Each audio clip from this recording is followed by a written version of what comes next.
2024년 3월 28일 목요일 고난주간 저녁기도의 네 번째 마지막 날입니다. 우리 다 같이 찬송가 158장 서쪽 하늘 붉은 노을 우리 주기철 목사님의 찬양 들으시면서 우리 기도회를 시작하겠습니다. 서쪽 하늘 붉은 노을 언덕 위에 비치느나 연약하신 두 어깨에 십자가를 생각하니 머리에 쓴 가시관과 몸에 걸친 붉은 옷에 피 흘리며 걸어가신 영문 밖에 길이라네. 한 발자국 두 발자국 걸어가는 자욱마다 땀과 눈물 붉은 피가 가득하게 고였구나. 간악하다 유대인들 포악하다 로마 병정 걸음마다 자국마다 가진 곤욕 보셨도다. 눈물 없이 못 가는 길 피 없이는 못 가는 길 영문 밖에 좁은 길이 골고다의 길이라네. 평생 복을 얻으려면 이 길만은 걸어야 해. 배고파도 올라가고 죽더라도 올라가세. 아픈 다리 싸매주고 저는 다리 고쳐주고 보지 못한 눈을 열어 영생 길을 보여주니 온갖 고통 다여도 제 십자가 바로 지고 골고다의 높은 고개 나도 가게 하옵소서. 아멘. 아멘. 오늘 주신 하나님 말씀 같이 보겠습니다. 마가복음 15장 1절에서 15절까지 제가 말씀 봉독하겠습니다. 마가복음 15장 1절에서 15절. 새벽에 대제사장들이 즉시 장로들과 서기관들 곧 온 공회와 더불어 의논하고 예수를 결박하여 끌고 가서 빌라도에게 넘겨주니 빌라도가 묻되 내가 유대인의 왕이냐. 예수께서 대답하여 이르시되 내 말이 옳도다 하시매 대제사장들이 여러 가지로 고발하는지라. 빌라도가 또 물어 이르되 아무 대답도 없느냐. 그들이 얼마나 많은 것으로 너를 고발하는가 보라 하되 예수께서 다시 아무 말씀도 대답하지 아니하시니 빌라도가 놀랍게 여기더라. 명절이 되면 백성들이 요구하는 대로 죄수 한 사람을 놓아주는 전례가 있더니 밀란을 꾸미고 그 밀란 중에 살인하고 체포대전 중에 바라바라 하는 자가 있는지라. 무리가 나아가서 전례대로 하여 주기를 요구하되 빌라도가 대답하여 이르되 너희는 내가 유대인의 왕을 너희에게 놓아주기를 원하느냐 하니 이는 그가 대제사장들이 시기로 예수를 넘겨준 줄 알미러라. 그러나 대제사장들이 무리를 충동하여 도리어 바라바를 놓아달라 하게 하니 빌라도가 또 대답하여 이르되 그러면 너희가 유대인의 왕이라 하는 일을 내가 어떻게 하랴. 그들이 다시 소리 지르되 그를 십자가에 못 박게 하소서. 빌라도가 이르되 어찌 미냐 무슨 악한 일을 하였느냐 하니 더욱 소리 지르되 십자가에 못 박게 하소서 하는지라. 빌라도가 무리에게 만족을 주고자 하여 바라바는 놓아주고 예수는 채찍질하고 십자가에 못 박히게 넘겨주니라. 아멘. 사랑하는 여러분들, 우리 고난주간 저녁 기도의 네 번째 시간이고 또 마지막 시간입니다. 오늘은 마가복음 15장 1절에서 15절 말씀 가지고 말할 때와 침묵할 때라는 제목으로 말씀을 드리겠습니다. 우리 예수님은 말씀을 가르치시고 또 설교하시는 것을 즐기셨죠.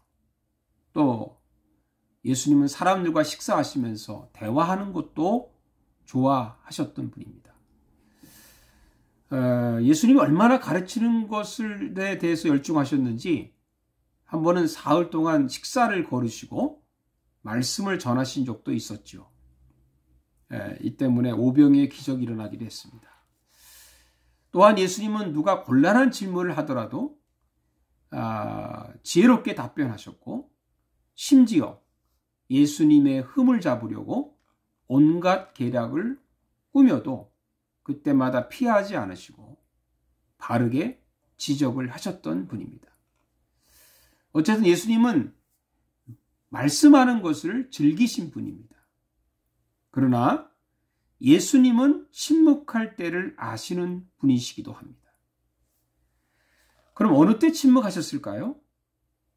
십자가를 지기 전에 침묵을 하셨습니다.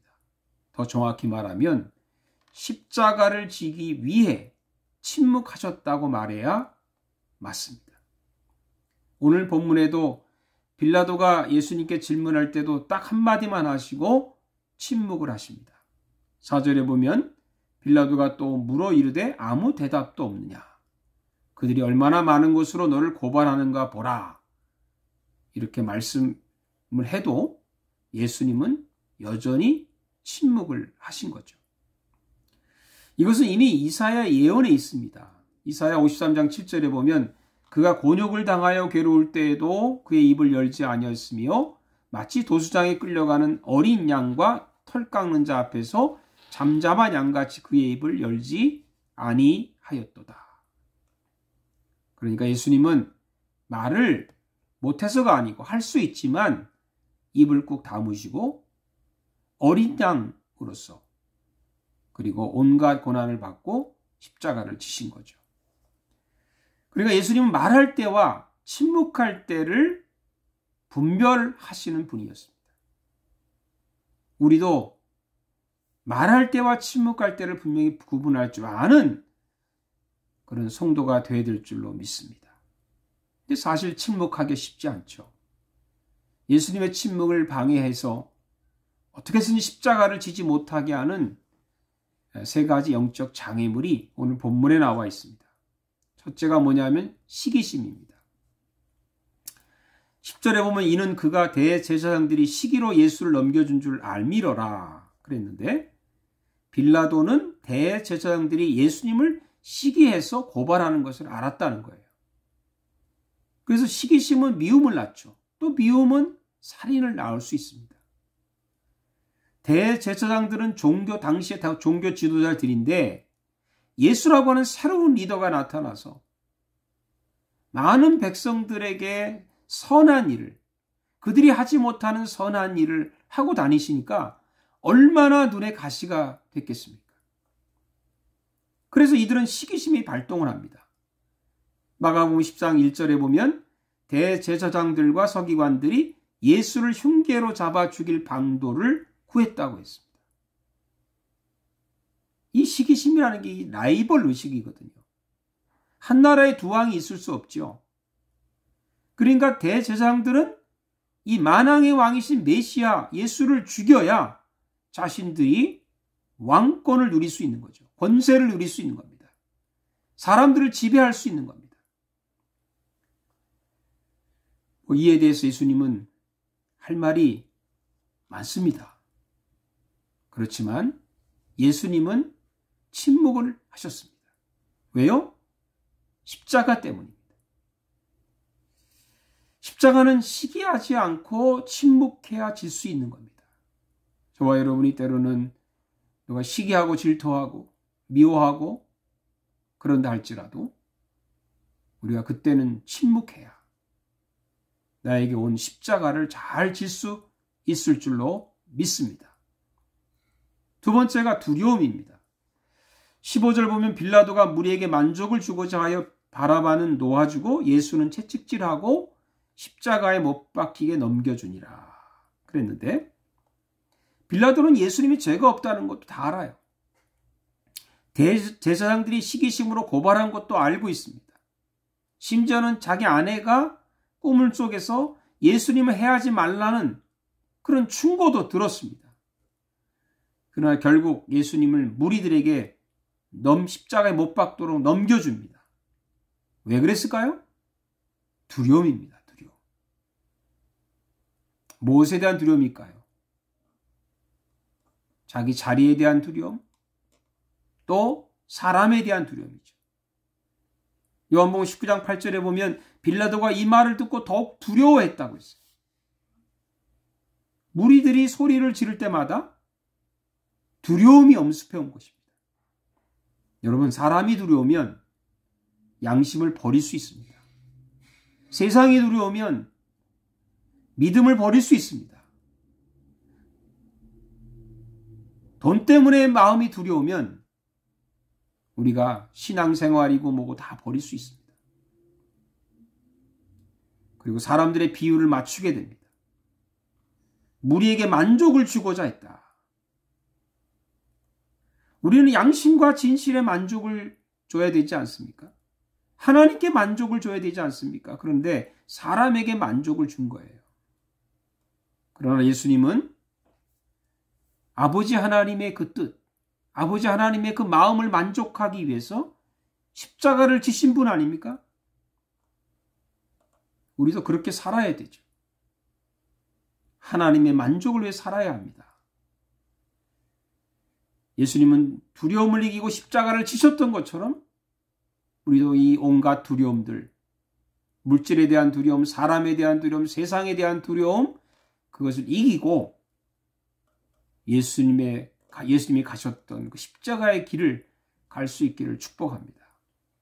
세 번째는 배반입니다. 13절에 그들이 다시 소리 지르되 그를 십자가에 못 박게 하소서. 누가 지금 소리 지르고 있습니까? 군중들입니다. 백성들입니다. 이 군중들이 누구인가요? 예수님이 입성할 때, 예루살렘에 입성할 때 호산나 하며 찬양했던 자들 아닙니까? 근데 대제사장들의 충동에 넘어가서 예수님을 배반했습니다. 예수님을 버렸습니다. 이 소리를 듣고도 예수님은 침묵을 하셨어요. 어떻게 그렇게 하실 수 있을까? 예수님은 유다에게 배반당하고 제자들에게도 배반당하고 백성들에게도 배반을 당했어요. 그럼에도 불구하고 침묵을 하셨다는 겁니다. 왜요? 오직 십자가 때문에. 십자가는 침묵으로 져야 되기 때문이라는 것을 아시기 때문에 침묵하신 거죠. 우리는 배반당하면 얼마나 화가 납니까? 복수하고 싶고 뭔가를 우리가 그 사람에게 상처를 주고 싶고 그렇게 하고 싶습니다. 그러나 배반을 당해도 참고 십자가를 지면 신실하신 하나님이 반드시 갚아주십니다. 지금은요, 침묵할 때예요. 침묵할 때 침묵합시다. 그래야 십자가를 질 수 있습니다. 기도하겠습니다. 살아계신 하나님, 감사합니다. 우리가 십자가를 외치지만 막상 십자가를 지려고 하면 우리가 두렵습니다. 걱정됩니다. 내 자신을 생각합니다. 이기심이 발동합니다. 주님, 저희들의 이 연약함을 불쌍히 여겨주시고 예수님이 왜 침묵으로 십자가를 지셨는지 우리도 침묵으로 십자가를 지게 해 주옵소서. 힘들 때 도우시고, 우리가 침묵하지 못하고 참지 못하고 있을 때 주님의 은혜 가운데서 잘 견디게 해 주옵소서. 예수님의 이름으로 기도하옵나이다. 이제는 우리 주 예수 그리스도의 은혜와 우리 하나님 아버지의 큰 사랑과 성령의 교통하심이 오늘 말씀을 통해서 내가 하나님의 말씀을 전할 때와 침묵할 때를 분별할 줄 아는 그런 하나님의 귀한 자녀가 되기를 다짐하는 모든 사랑하는 성도들 위해 이제로부터 영원토록 함께 하시기를 간절히 축원하옵나이다. 아멘. 여러분, 내일은 성금요일입니다. 저녁 8시에 금요 성찬 예배를 우리 EM 예배를 드리는 페이스 루터란 처치에서 모이겠습니다. 내일 저녁 8시에 거기서 뵙겠습니다. 감사합니다.